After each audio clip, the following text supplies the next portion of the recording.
Meus amigos inscritos no canal José Neumann e Pinto no YouTube, que seguem o blog do Neumann no portal do Estadão. O convidado de hoje é muito especial, Maílson da Nóbrega, que foi ministro da Fazenda no governo Sarney. Muito bem-vindo. Ferreira da Nóbrega. Então, Ferreira é meu primo, meu avô materno, em cuja casa eu nasci, no sertão da Paraíba, em Uiraúna, Francisco Ferreira da Silva. Eu sou mais primo do Lampião do que ele, mas ele também é primo do Lampião, Virgulino Ferreira da Silva. Eu sou mais primo porque tem os dois. Além disso, ele é de Cruz do Espírito Santo, né? Onde se produz o abacaxi mais doce do mundo, lá na Zona da Mata. Eu sou sertanejo, meu negócio é algodão, viu? Ele não, ele tem um abacaxi que é uma maravilha. Tem uma carreira todinha no Banco do Brasil, muita experiência, e eu o convidei aqui para ser o entrevistado da semana, depois de ver uma magnífica, lúcida e muito clara entrevista que ele deu aos meus companheiros da Globo News, lá do jornal da Globo News. Tudo bem aí, doutor Maílson? Tranquilo? Tudo bem, Neumann? Prazer em te rever. Olha aqui, o furo do teto dos gastos foi o primeiro negacionismo da grande conquista do mandato tampão de Temer na economia. Falta agora destruir a reforma trabalhista do Rogério Marinho, que hoje é ministro do governo e está fazendo obra para gastar dinheiro e não para economizar. Qual é a repercussão da destruição dessa cláusula pétrea do mercado na economia popular? O senhor que entende bem desse assunto de economia popular, doutor Maílson. Olha, Neumann, bom, em primeiro lugar, um grande abraço, prazer em te rever, obrigado pelo convite. Olha, eu diria que a consequência mais grave desta decisão, a meu ver, o maior erro de política econômica deste governo é desancorar a economia pelo lado fiscal. O Brasil perde a âncora fiscal. Isso significa que o barco pode começar a ir à deriva na questão inflacionária e depois, muito mais grave, no crescimento da economia, na geração de emprego e renda. Não é? E isso causou uma grande turbulência no mercado financeiro, porque o mercado financeiro, no início do governo, e até recentemente, era fã do Paulo Guedes. Né? O Paulo Guedes tem credenciais acadêmicas inequívocas, né? É um curso de doutorado numa das escolas mais conceituadas do mundo, a Escola de Chicago, né? E ele dizia o tempo todo que o teto era inegociável e acusou de fura-teto o ministro Rogério Marinho, como você deve se lembrar. E agora, quem é que fura o teto? Isso foi um choque para o mercado financeiro e uma queda súbita de credibilidade do ministro e da sua capacidade de levar adiante uma política econômica responsável. E pior do que isso, o teto estaria sendo rompido com objetivos eleitoreiros e não para melhorar a condição da política econômica e a qualidade do seu trabalho no Ministério da Economia. É para reeleger Bolsonaro. E o ministro que dizia que não negociaria o teto pediu licença para gastar. Claro, ele usou a palavra em inglês, waiver, né? Mas, na verdade, ele pediu licença para gastar. Sucede, Neumann, que nós já vínhamos num quadro de deterioração inflacionária desde o início do ano, março para cá. Não é? Nada a ver com o governo, mas as áreas do tempo, né? Choques de oferta, ou seja, acontecimentos que geraram custos enormes para a economia mundial. Né? Então, tem choque de origem externa. Em primeiro lugar, a recuperação rápida da China, depois que eles domaram a pandemia, né, e começaram a crescer a economia novamente. Isso aumentou a demanda por commodities, alimentos, petróleo, né? E tudo isso houve um aumento de preço de commodities. Tudo bem para o Brasil, né? Porque o Brasil vai vender mais, vai ter mais resultados na balança comercial. Né? Só que, desta vez, com uma novidade. Todo choque de commodities, quando aumenta o preço, os países exportadores se beneficiam não apenas de um fluxo maior de recursos derivados das exportações, mas pelo um aumento da confiança, porque entra mais dinheiro, a solidez do banco do balanço de pagamento melhora, o país começa a atrair capitais para aplicação no mercado financeiro, isso gera uma valorização da moeda nacional. Em alguns casos, o efeito do aumento do preço em dólar é, em grande parte, neutralizada pela valorização da moeda. Desta vez, nós tivemos uma depreciação, uma desvalorização, que se deve a dois fatores, né? O Brasil e a Turquia são os dois quase únicos países em que esse fenômeno aconteceu.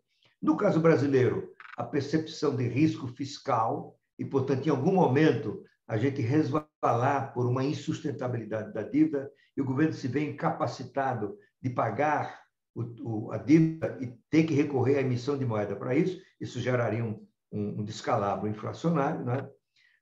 Em segundo lugar, pelo efeito Bolsonaro. O Bolsonaro tem um pouco de culpa nesse processo, porque a maneira como ele se expressa, a maneira como ele governa ou desgoverna, o ataque às instituições, isso gera uma instabilidade política, incutindo nos investidores a percepção de que o presidente não tem o capital político, nem a habilidade, nem a articulação política para ir avante com um conjunto de reformas indispensáveis à estabilidade da economia e ao crescimento futuro do país, não é? Então, essa incerteza gera fuga de capitais, aumento da percepção de risco, o prêmio de risco aumenta e tudo gera desvalorização. Mas, em cima disso, vieram mais coisas do exterior, né? Me desculpa se eu estou me estendendo aqui, mas é bom, importante entender isso. O tempo é seu. O tempo é seu. Muito obrigado. Vossa Excelência tem a prorrogação do tempo que deseja. Tá bom, obrigado. Ora, a China fechou fábricas. A China não é só a China, a Malásia, a Coreia, Taiwan, né, que são grandes produtores de insumos industriais, particularmente os componentes eletrônicos, né, os microprocessadores. E tudo isso, esse fechamento, gerou uma disrupção, digamos assim, no suprimento mundial desses produtos eletrônicos, sobretudo, mas partes, peças, componentes, e começou a haver uma paralisia das fábricas do mundo afora. Então, você tinha todos os componentes para fabricar o carro, mas não tinha o chip. Então, não concluía o carro. Por exemplo, agora eles estão recebendo encomenda para microprocessador para entregar em 2024, para você ter uma ideia, né? Isso tudo gerou custos. E, por último, um fenômeno mundial é que a pandemia afetou, sobretudo, a área de serviços, especialmente os serviços prestados às famílias, mas também serviços como turismo, alimentação fora do domicílio, comparecimento a estádios, teatros, cinemas, isso tudo. E aí sobrou dinheiro na mão das famílias. Muitas pouparam o dinheiro e outras começaram, bom, agora que sobrou dinheiro, vamos trocar a geladeira, vamos trocar o liquidificador, vamos fazer uma viagem, tá certo? E tudo isso gerou uma demanda, não da viagem, mas dos bens de consumo durável, gerou uma demanda maior de produtos eletrônicos, de automóveis, não é? Isso congestionou o sistema de fretes, ele saiu da normalidade, não é? O transporte começou a ser mais lento e faltava commodity, faltava container, né? Porque o container que leva traz outra mercadoria, ele não trazia outra, porque ele estava no meio do caminho ainda. Isso começou a gerar um congestionamento de portos. Por exemplo, os portos da Califórnia, aumento do frete, isso interrompeu um pouco a nossa... Interrompeu, sim, mas pode continuar no seu raciocínio. O problema dos portos da Califórnia, que pararam com os portos, os filas de navios, sem conseguir trazer os contêineres. Isso aumentou o custo do frete. Os fretes aumentaram 4 a 5 vezes, e tudo isso foi custo para as indústrias. E como Bolsonaro é um pé frio, tem coisa aqui dentro também, né? Teve a seca, que afetou a produção de soja, a produção de milho, a produção de café, né? E geada no sul, afetando a produção também nos estados do sul. Isso é mais custo. E, para completar esse quadro, uma crise hídrica, né? Que, felizmente, pode não gerar um racionamento, nem um apagão, mas vai gerar mais custos, né? A conta de luz ficou mais alta. Portanto, esses eventos foram acontecendo ao longo deste ano. Portanto, os mercados foram revendo as suas projeções de inflação.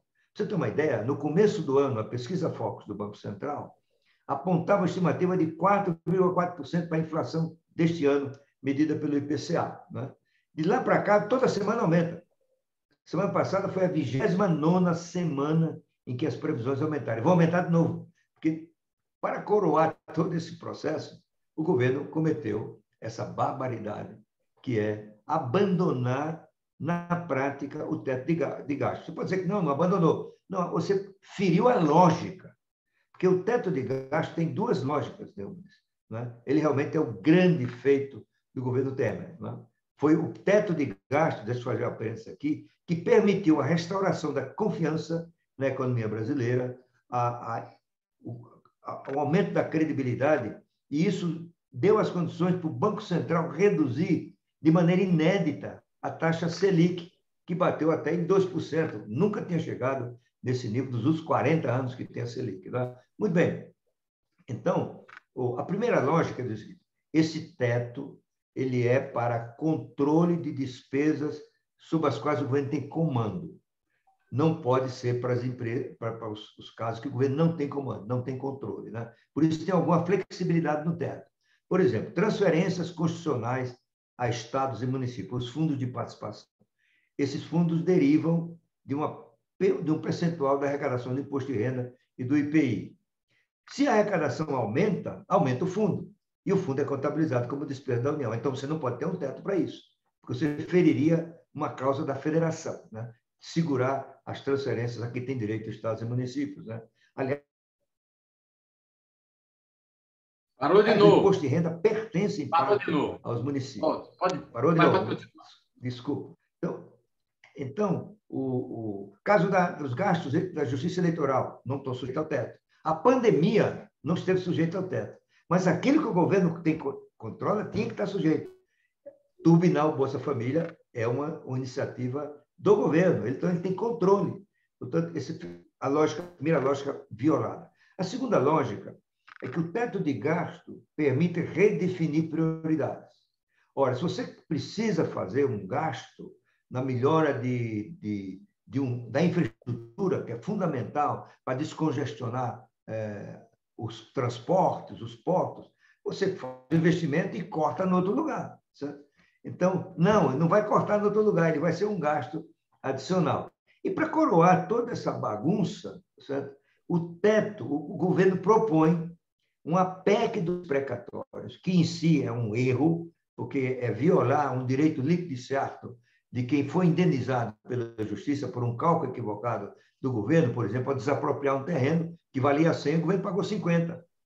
O proprietário vai à justiça para reconhecer que ele tem direito aos outros 50. A justiça reconhece e o governo diz assim, tudo bem, mas eu não te pago. Certo? Eu vou te pagar daqui a 10 anos. Às vezes, o autor dessas ações, que leva 30 anos, às vezes, morre.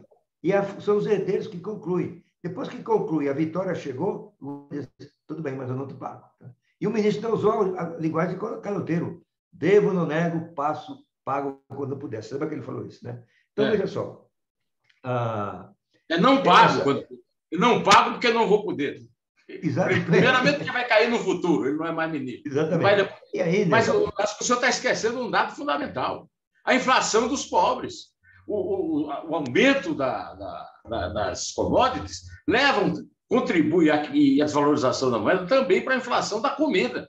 Então, o aumento da fome, da miséria, o povo disputando osso e pelanca nos supermercados, tudo isso fruto também da conjuntura, mas principalmente dos erros absurdos do desgoverno Bolsonaro. Muito bem lembrado, porque a cesta de consumo dos pobres ela é muito afetada quando os alimentos sobem muito, né? Porque os pobres, dependendo do nível de renda, ele gasta 20% a 30% de sua renda com alimentos. Né? O pobre gasta 1%, 2%, o rico gasta 1%, 2%. Né? Então, quando sobe, o óleo de soja chegou a subir 60%, a carne chegou a subir 40%. E realmente, os pobres foram muito afetados. Houve uma queda de renda dos menos favorecidos. Certo? Então, só para concluir aqui, isso foi um choque no mercado financeiro. Isso produziu rapidamente vamos dizer assim, uma destruição, né, da capacidade do Banco Central e do governo de coordenar expectativas, né? A Bolsa despencou, o dólar chegou perto de 2,70, né? E tudo isso piorou muito o ambiente macroeconômico, né? E só para concluir, essa PEC dos precatórios, ela tem uma série de defeitos.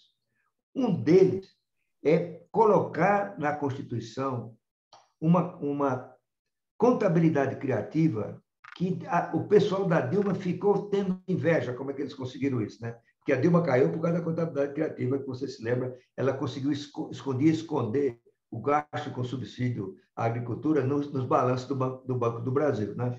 Não, esse pessoal conseguiu colocar na Constituição uma pedalada. Qual é? O precatório, Neumann, tem duas fases.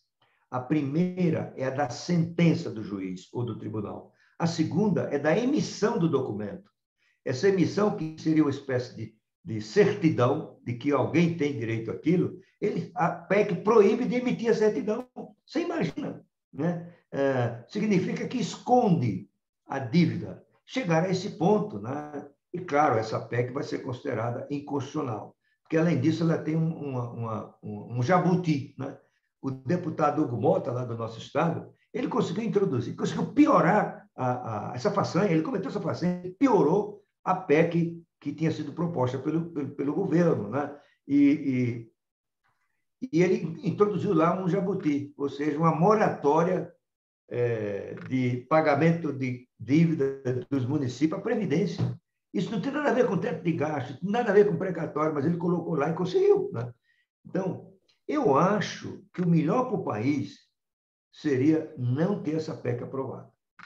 Ele viola tanto o conjunto de princípios. Eu queria entrar aí nessa sua argumentação, ministro, para dizer o seguinte: o precatório já é uma vergonha de muito tempo. Si. O governo nunca paga dívida, sempre encontra um jeito. Agora, eles conseguiram piorar, né? Porque, na verdade, o senhor falou muito bem, mas até agora estou esperando o senhor falar, e o senhor não falou. Isso aí é um calote perene, né? Quer dizer, você caloteia o cara para sempre. Não tem. Foi isso que o senhor falou na Globo News, não foi? Na verdade, é uma moratória infinita, né? Eu não disse infinita. É quase a mesma coisa. Eu usei o infinita, você não sabe, o credor não sabe quando vai receber. Porque qual é a regra? O governo paga somente até 39 bilhões de reais. Esse valor vai ser atualizado ao longo dos próximos anos pela mesma regra de atualização do teto. O que faltar passa para o ano seguinte, 50 bilhões para 2022. Só que vai ter mais precatórios. E você vai numa bola de neve. Né? Um consultor do Senado fez um cálculo que dentro de 20 a 25 anos, esse estoque estará em 5 trilhões de reais, né? Se as hipóteses dele se confirmarem. Então, você não sabe quando vai receber. A PEC do Guedes era ruim também, mas o cara sabia que ia receber em 10 módicas, digamos assim, prestações anuais. Agora não sabe. Vai depender da fila. Quando é que se a fila anda, se não anda. Realmente é um horror. Né? E pior que eles estão gerando um apelo para essa PEC. Quem for a PEC está contra o pobre. Quem for a PEC está pronta contra a ideia de que o Estado deve amparar os pobres. Não, isso não é verdade, porque não há conflito, Neumann, entre uma obrigação do Estado moderno de amparar as classes menos favorecidas, sobretudo em crises como essa, e a responsabilidade fiscal. Simplesmente você corta um gasto menos relevante ou elimina, descontinua uma política social que já não é tão eficaz. Por exemplo, o 14º salário, que é do FGTS, beneficia não pobres. Não é? O salário família não necessariamente beneficia os pobres. Elimina isso, porque o Bolsa Família é muito mais eficaz. Não é? Então, não, o governo, os caras estão dizendo que não, eu sou a favor do programa social, ou você é a favor também, desde que realizado segundo as regras do jogo e o cumprimento das normas constitucionais e a responsabilidade fiscal em última análise. Um exemplo recente é que estão negociando já no Congresso o aumento das chamadas emendas sem transparência. E essas emendas sem transparência, 26 bilhões, né, elas são muito maiores do que o gasto social. Né?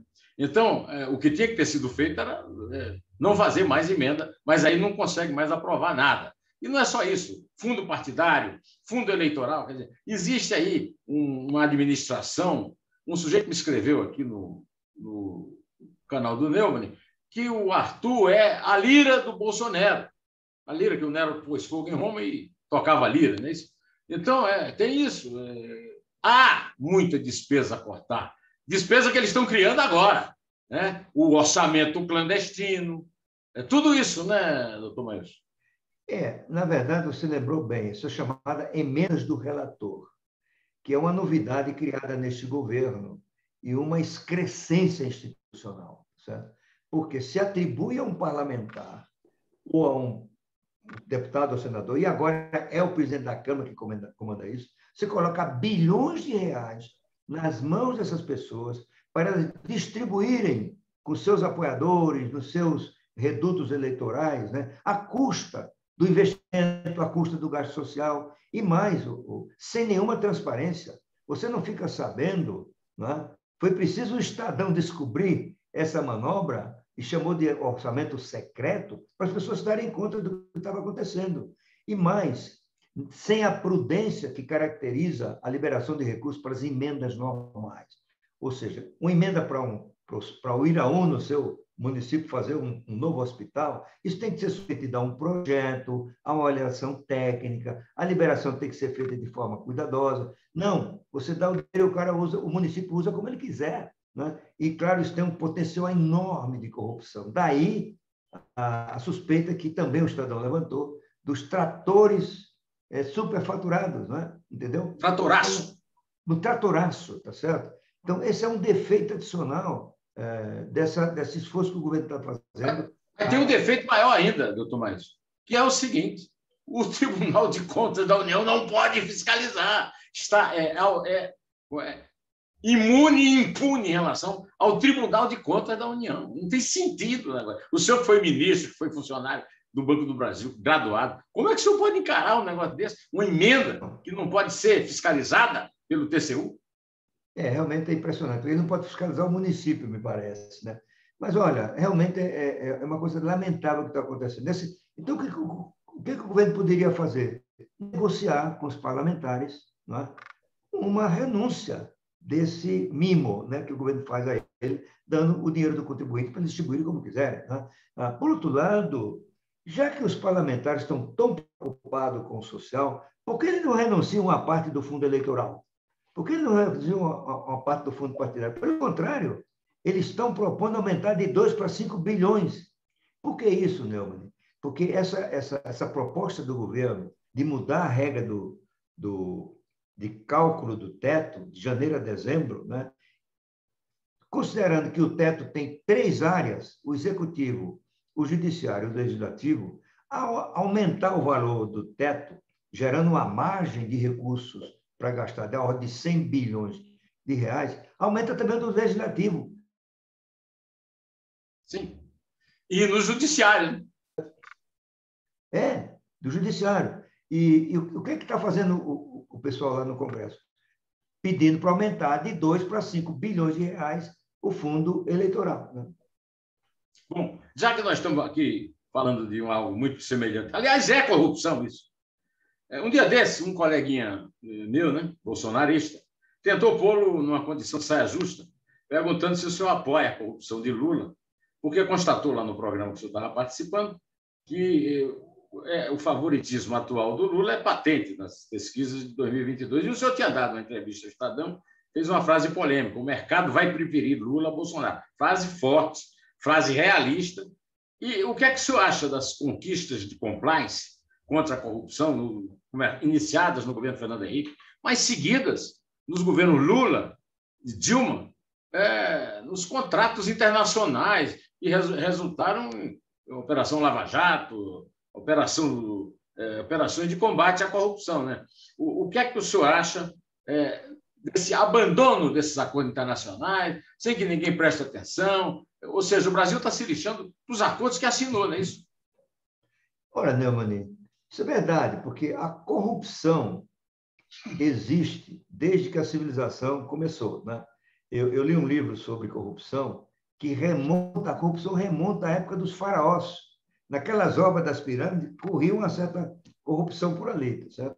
Então, o que fez o mundo se preparar para combater a corrupção? É um conjunto de instituições e regras que permitem detectar, investigar e punir, e antes disso, prevenir a corrupção, né? Porque a corrupção não acaba em canto nenhum do mundo. Como eu disse nessa ocasião, os Estados Unidos mandam para a cadeia por ano 1.000 a 1.100 servidores públicos parlamentares por corrupção. Então, você tem que ter um mecanismo permanente de combate. O Brasil melhorou muito nessa área. Em primeiro lugar, com o fim da inflação descontrolada, com o Plano Real. Porque a inflação, ela gera uma espécie de um disfarce para a corrupção. Como é difícil fazer conta e acompanhar, você pode inflar um orçamento de uma obra pública e daqui a pouco vai ser difícil perceber por causa da inflação, né? Em segundo lugar, a partir de um certo tempo para cá, o Brasil foi incorporando, não é, coisas derivadas de compromissos internacionais. Por exemplo, no governo Fernando Henrique, o Brasil implementou o chamado Acordo de Viena, que era para combater o terrorismo e o tráfico internacional de drogas, ou seja, gerar um sistema de controle das transferências de recursos, dos saques em dinheiro. E como consequência de o Brasil ter... Tem caído aí. Está chamando o teu telefone? Nós criamos o COAF. Acho que... Interrompeu de novo, né, Neumann? Hein? Isso aí nós perdemos. Cheguei no COAF, parou de novo. E aí? O que é que está vendo aí? O teu telefone está chamando? Está interrompendo a chamada? Alô?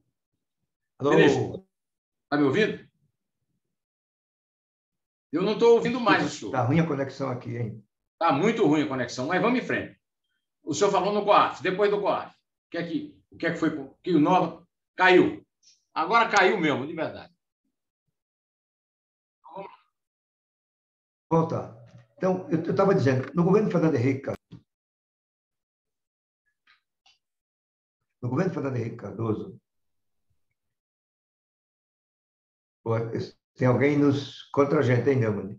Tem. Olha, no governo Fernando Henrique Cardoso, devido à adesão do Brasil ao Acordo de Viena, que era para combater o tráfico internacional de drogas e o terrorismo, um controle das movimentações de recursos. E o Brasil teve que criar o COAF, o Conselho de Atividades Financeiras. E o COAF acompanha uma série de informações, transações, transferências, compra de imóveis, compra de joias, a compra de ações e tudo mais. Isso permite detectar transações suspeitas. Esse foi o primeiro passo para melhorar o combate à corrupção. E só para lembrar, a Lava Jato começou por conta de informação do COAF. O COAF identificou que um posto de gasolina em Brasília realizava operações suspeitas. Daí porque se chama Operação Lava Jato, né?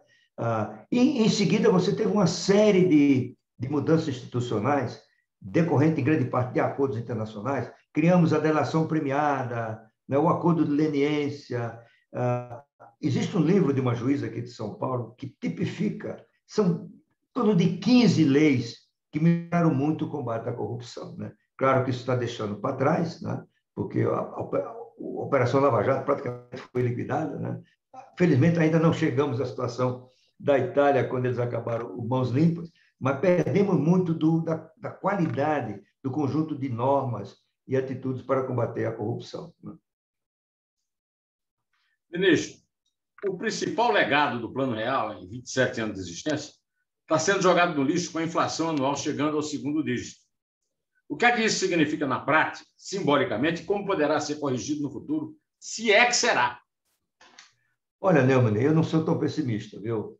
Eu acho que não voltaremos à inflação daqueles tempos tão cedo, a menos que haja um descalabro fiscal tão grande que nós entremos numa situação que os economistas chamam de dominância fiscal.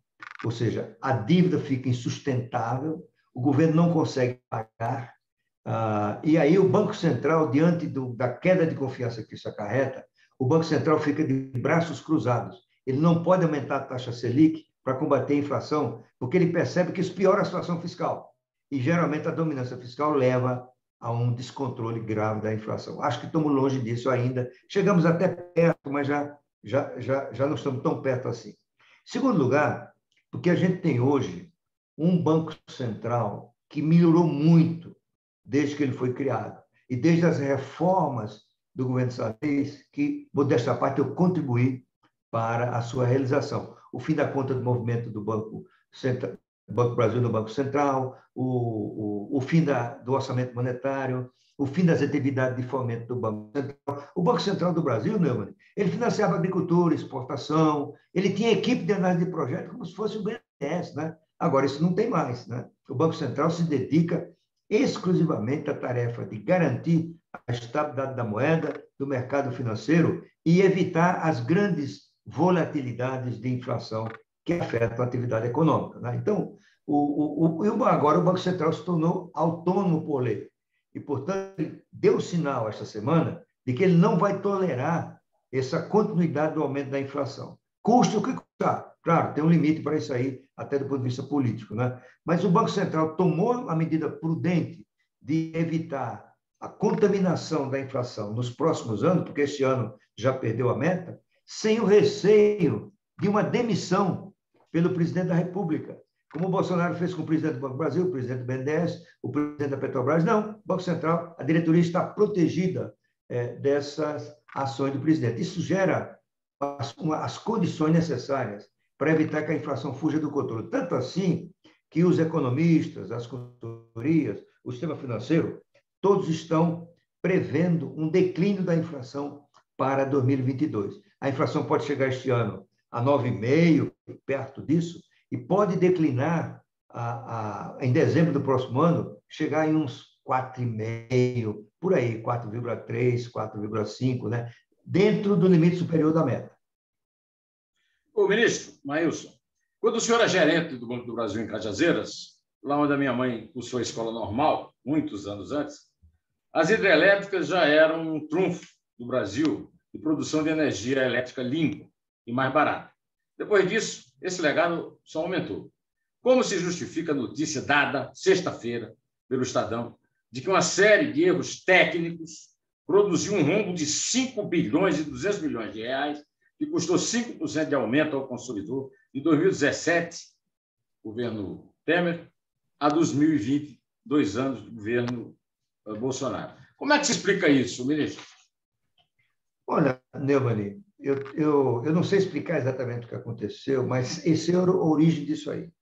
O Brasil criou um sistema de subsídios cruzados, né, em que você pode reduzir a energia elétrica para o agricultor, mas isso será pago pelo consumidor. E o governo tem uma conta em que administra essas políticas. Por exemplo, eu cobro mais barato a energia de quem instalar painéis solares. Você vai gerando um conjunto de subsídios cruzados sem transparência, porque nada contra subsidiar a agricultura, que ela tenha energia mais barata, sobretudo quando ela precisa irrigar. Mas isso tem que estar no orçamento, isso tem que ser transparente, a sociedade tem que saber. Isso fica dentro dessas instituições do setor elétrico. Provavelmente, isso é suscetível a erros, não é? Porque você não tem o debate, não tem a crítica, não tem a transparência, a imprensa não consegue penetrar nesse mundo, não é? Fechado do controle dessa conta, né? Então, a gente vai ver isso muito, além de erros que pode se considerar naturais, né? Também pode se errar muito nisso aí. Errou-se no governo Fernando Henrique, podia ter agido antes da chegada do apagão, né, de 2001, mas eu acho que o nível de erro e de desperdícios, né, você cria grupos de interesse. Por exemplo, tem subsídio para painéis solares, né, que os consumidores pagam esse subsídio para poder baratear o custo dos equipamentos. Só que a tecnologia já barateou esse custo. já é hora de rever. Mas na hora que você vai rever, aí os grupos se unem, vão lá no Bolsonaro e ele diz assim, comigo não vai ter imposto para fio. Espera aí, pô, não é imposto para o sol, como ele falou, não é imposto para o sol, é retirar um subsídio que está sendo pago pelos consumidores sem transparência, que não mais se justifica. Por isso, eu defendo, em algum momento, nós temos que discutir isso, né? Como subsidiar setores que são merecedores desse apoio governamental, mas com transparência, com fiscalização do Tribunal de Contas, com o escrutínio do Congresso. E revendo periodicamente os subsídios, né? Isso. Fazer uma espécie de leilão aí de subsídio, né, ministro? Pelo amor de Deus. Outra coisa, o cara pega o subsídio e fica eternamente. Olha, uma das características fundamentais do exercício de políticas públicas é sua avaliação permanente. Exatamente o que você falou. A Austrália tem um sistema de Estado voltado especialmente a avaliar permanentemente as políticas públicas. Essa é uma cultura que nós ainda não introduzimos no Brasil. Começa-se a discutir isso, o Tribunal de Contas tem discutido isso internamente, não é? E muitos economistas começam a se debruçar sobre esse ponto. Avaliar.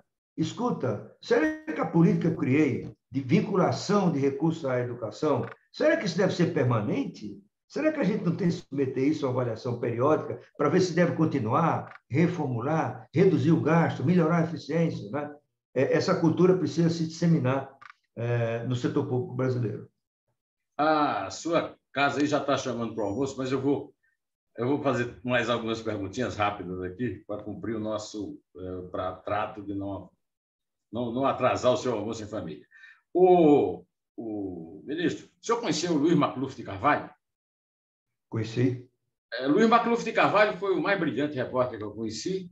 Ele fez grandes matérias, mas ele fez, sobretudo, um livro histórico, O Cadete e o Capitão. A reportagem definitiva sobre o julgamento que tirou Jair Bolsonaro da carreira militar. O senhor leu? Não. Leia urgente. Eu li o livro dele. Leia urgente. Olha, é a história do julgamento do Bolsonaro, no qual ele foi absolvido por 8-4 no Superior Tribunal Militar, alegando que havia 4 laudos que ele tinha feito um croquis para jogar bomba em quartel e na adutora do Guandu. 2 eram dele e 2 foram dados como inconclusivos. E ele adotou a tese que foi aceita por 8 generais e outros oficiais do Tribunal Superior Militar, de que os inconclusivos eram a favor dele. E aí, 2-2, ele ganhou. E está aí livre. As pessoas talvez não soubessem dessa história, votaram nele e ele... Mas o que eu quero lhe perguntar, o senhor, como observador aí da economia, a quarentena foi muito apontada como uma espécie de assassina do liberalismo. O senhor diria que no Brasil o liberalismo foi sufocado, sem respirador, pelo conservadorismo falso do desgoverno em exercício? Ora, na verdade, o Jair Bolsonaro nunca foi liberal, né? Ele foi liberal por conveniência, porque ele queria associar a sua imagem perante o setor privado à de Paulo Guedes, que é um ultraliberal, né? Mas o Bolsonaro, a carreira dele toda é de corporativista. As ideias dele é para proteger segmentos das Forças Armadas, do setor público, né? Contra a privatização. Ele sempre foi contra a privatização. Ele agora está querendo privatizar a Petrobras. Esse fervor privativista. É mentira. Claro, mentira. Ele quer privatizar a Petrobras porque ele viu que não manda na Petrobras. E com a ilusão de que a Petrobras... E não tem como mandar. Não. Depois é o seguinte, eu até estou a favor da privatização da Petrobras, mas tem que ser feito com cuidado. Você tem que ter um modelo de privatização, senão você transfere o monopólio estatal para o setor privado, né? Você tem que ter um modelo, como é que fragmenta essa empresa, quais são as condições de operação, enfim, isso não faz 2 meses, né? Portanto, é uma declaração oportunista, que acha que privatizando, e equivocadamente, vai baixar o preço do diesel, beneficiar os caminhoneiros, né? Em resumo, ele está... exatamente. Então, ministro, pois não. Eu vou te fazer a última pergunta. Eu já ouvi o sininho tocar lá na Copa, hein, ministro? Brasil. Vou te mostrar outro livro aqui. Brasil, o Paraíso Restaurável. Eu entrevistei aqui o grande historiador, que o senhor deve respeitar muito, Jorge Caldeira, o biógrafo do Barão de Mauá. Jorge Caldeira, Júlia Marisa Schula e Luna Schwab escreveram esse livro mostrando como o carbono zero é a nova oportunidade rara do Brasil. A seu ver, vamos perder mais essa oportunidade de ouro, ministro? E mais, o Eduardo Janetes, que eu também entrevistei aqui, leu e gostou do livro, é muito amigo do Jorge e tal, mas achou que a teoria do livro, a teoria econômica, está frágil. O que é que o senhor acha? O senhor acha que ele tem razão, que nós vamos ter essa oportunidade, mas que estamos perdendo? Nós estamos agora diante da notícia de que o Bolsonaro foi para Roma, onde está havendo a COP26, e não vai para a COP26. Vai mandar lá um estafirmo lá qualquer, um carregador de pinico, o Joaquim Leite, ministro do Meio Ambiente. Então, agora, a pergunta é, isso é viável? Isso vai realmente acontecer? Nós vamos de novo perder essa chance? O que é que o senhor acha? E aí eu vou deixar o senhor almoçar tranquilamente. Ora, não, eu acho que nesse governo não vamos ter essa chance, tá? Porque a ação do governo é anti-meio ambiente. Tá? O Brasil tem uma chance enorme de ganhar muito dinheiro com a redução do carbono, né? Para caminhar para um carbono zero na economia brasileira. O simples fato de preservar a Amazônia já é em si um fator que pode dar o direito ao Brasil de reivindicar, né, créditos de carbono de maneira forte, gigantesca. Esse governo ele quer aprovar uma lei para permitir o garimpo nas terras indígenas, né? A visão do Bolsonaro de que você tem que explorar a Amazônia com mineração, com tudo, não é de preservação. Você pode explorar a Amazônia de maneira responsável, né? Com a economia verde, tem vários programas nesse sentido, né? Portanto, eu não acredito, até por convicções equivocadas, que este governo permita ao país se credenciar, né, para ser um grande beneficiário dessa corrida do mundo em direção ao carbono zero na economia mundial em questão de 20, 30 anos, né? Porque, na verdade, ele é anti. Ele é anti. Basta ver a divulgação de hoje do Observatório do Clima. O mundo inteiro, mesmo essas fajutas iniciativas dos países ricos, conseguiu reduzir em 7% a emissão de carbono. O Brasil aumentou em 9%.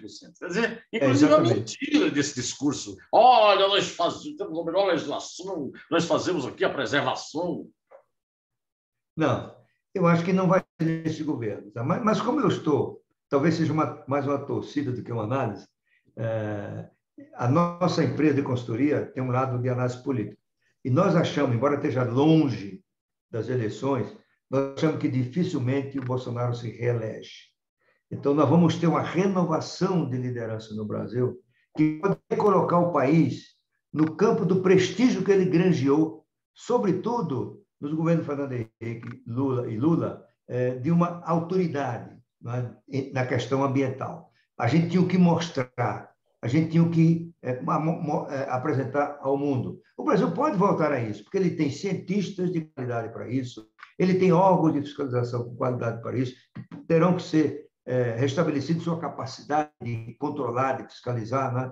Portanto, eu acho que daqui um ano e pouco, muito provavelmente, nós vamos ter uma nova liderança à frente do país. Aí sim, nós vamos... esse assunto vai continuar fervendo, né? A COP que vai ter lá em Glasgow não é a última. Vai ter novas conferências e o Brasil voltará a fazer bonito nisso aí e não fazendo feio como é atualmente. Olha aqui, eu tenho um filho de 2 anos e 4 meses. Estou muito preocupado com o futuro dele. Eu queria saber, para a gente encerrar aqui a conversa de vez, o seguinte. O que é que eu não lhe perguntei aqui? O senhor, de repente, pode ter pensado assim, olha, o Milton Neves tem razão. Naquela família Pinto lá, o Neumann é o Zoca, o Pelé é o Anchieta Filho, que é seu amigo. Já o entrevistou mais vezes do que o meu irmão caçula, né? Então, eu queria saber o seguinte, que mensagem o senhor gostaria de deixar aqui para a geração do meu filho, Arthur? Eu tenho 4 filhos, um de 48 anos, o Vladimir, uma de 46, a Clarice, uma de 42, a Cecília, que é da idade da minha mulher, Isabel, que está ali, ó, na xilogravura do Ciro, e o Arthur, de 2 anos e 4 meses. O que é que o Zoca aqui, sem a bola, deixou de lhe perguntar que o senhor gostaria de ter falado e gostaria de falar para essas gerações futuras, já que a sua empresa se chama Tendências? Ora, Neumann, é uma coisa que eu tenho falado nas minhas palestras, né? O Brasil vive uma das piores crises de sua história, como a gente sabe. A Constituição de 88 foi um grande desastre fiscal. Piorou o sistema tributário, piorou a estrutura do gasto, aumentou a rigidez orçamentária, né? Mas ela criou as bases da democracia, os pesos e contrapesos, os freios e contrapesos da democracia. Mas no campo econômico, nós temos algumas conquistas dos últimos 50 anos que nos faz mais resiliente à crise e à sua duração. Em primeiro lugar, o Brasil dispõe de um agronegócio campeão, né? O Brasil é o quinto maior exportador e produtor de commodities agrícolas e minerais. O Brasil é exportador relevante de 30 produtos rurais. O Brasil é número 1 na exportação de 6 produtos rurais. Nós somos número 1 em café, em açúcar, em soja, em frango, em carne e em suco de laranja. O Brasil tem um sistema financeiro muito sólido, muito sofisticado, muito bem capitalizado, muito bem regulado. Nós estamos, Neumann, há 26, aliás, desde 95, portanto, há 26 anos, que o Brasil não tem uma crise bancária. Aquela que os bancos quebram em cadeia, acaba o capital de giro, as empresas vão quebrando, né? O Brasil tem empresas de porte mundial, né? E de grande capacidade de competição, o que é extraordinário diante desse ambiente que a gente tem visto nas últimas décadas. O caso da Embraer, por exemplo, a Embraer é o terceiro maior produtor de aviões do mundo, né? E está engajado no projeto do carro aéreo, né? A Embraer se ombreia as melhores empresas de aviação do mundo.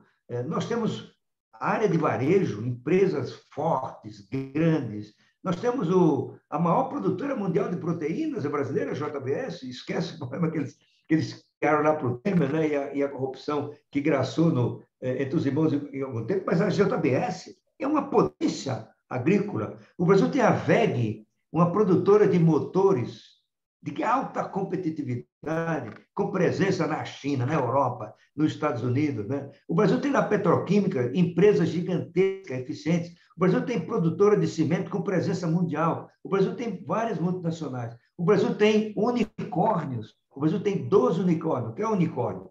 É uma startup, uma empresa iniciante, geralmente na tecnologia, que atinge um valor de mercado de R$1 bilhão.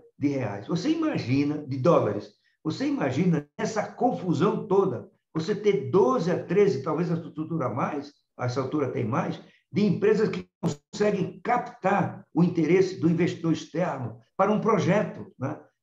Enfim, o Brasil tem uma série do que eu chamo ventos a favor. O que a gente precisa? A gente precisa de liderança eficaz, com capacidade de mobilizar a sociedade, o sistema político, em torno de uma agenda de reformas que resgate a capacidade do país de bem gerir as suas finanças, as suas políticas públicas e transformar esses ventos a favor em ventania, né? E eliminar os ventos contra, reformar a Constituição, melhorar a qualidade do ensino, melhorar a qualidade da infraestrutura do país, né? A gente paga para transportar carne para a China, do Centro-Oeste para o Porto de Santos, mais do que se paga do Porto de Santos para a China. Isso é uma prova da ineficiência do serviço de transporte no Brasil. Tudo está aí. O setor privado está pronto a participar desse projeto. O governo está vendo, nós estamos vendo, Neumann, as ferrovias cruzando o país de norte a sul, de leste a oeste, tudo setor privado. O Brasil tem nível de ferrovia hoje semelhante a dos melhores do mundo. Eu fui do conselho de administração de uma dessas empresas, a Rumo, e eu assisti lá o depoimento de consultores mundiais, dizendo o seguinte: olha, a Rumo tem qualidades de gestão e de competitividade e de eficiência comparável dos melhores do mundo. Tudo está aí pronto. Claro, se podemos correr o risco de destruir tudo isso, mas também corremos, vamos dizer, não é o risco, né? Mas podemos ter a sorte da escolha de líderes que mude esse quadro. E mais, Neumann, não precisa fazer grandes estudos, está tudo mapeado. A gente já sabe o que fazer. A gente já sabe que o sistema tributário é ruim, a gente já sabe que o sistema de transporte é ruim, a gente já sabe que a educação é de má qualidade. E o que a gente precisa é de liderança e gestão. O país está pronto para se recuperar, ou pronto para se tornar uma mediocridade para sempre, né? Quem vai fazer a diferença é a liderança. Para isso, só falta a gente se livrar do governante mais estúpido da história da humanidade. Não é fácil, mas não é. Embaixo. Assina embaixo. Assim. É isso aí. Muito obrigado, doutor Maílson. Desculpa aí eu ter atrasado uns minutinhos, não, mas eu espero que o prato não esfrie, tá? Obrigado pelo convite. Grande abraço. E eu que agradeço a sua presença.